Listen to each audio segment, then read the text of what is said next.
छेड़ो अज मेरी कहानी, मैं सूफियां दा राजा नशे च मेरी रानी। रानी पानी भी नहीं पौंदी जो तू ड्रिंक सी बनाउंदी, घट घट खिंची जाउंदी, दसो मैं क्या करूं।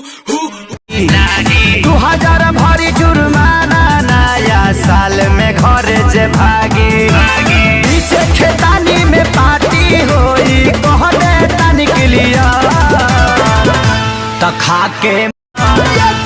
खाके मुर्गा पी के बियर बोलल जाई हैप्पी न्यू ईयर।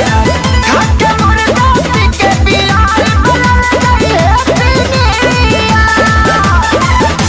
सुनलो तू दुआरा हमारे मारे पुआरा राजा जी हो तापतानी